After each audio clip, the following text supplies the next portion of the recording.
La Russie affirme que l'Iran ne lui a pas demandé d'aide militaire. Cela rejoint ce que j'expliquais dans ma vidéo précédente.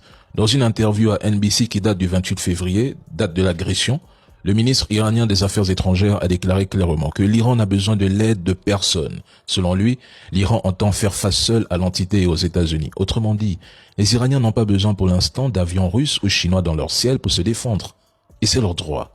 Ils revendiquent leur souveraineté et leur dignité et n'accepteront jamais que des forces alliées combattent ou ripostent à leur place.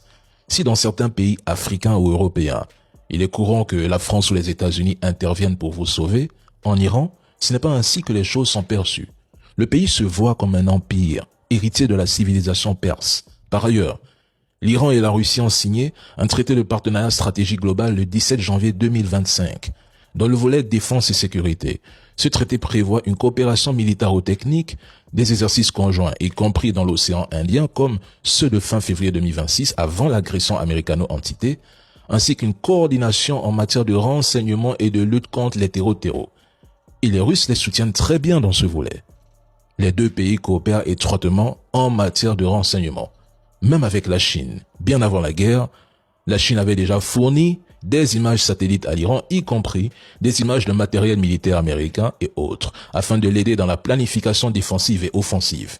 Aucun État, y compris la Russie, ne peut légalement intervenir militairement sur le territoire iranien sans l'autorisation explicite du gouvernement iranien.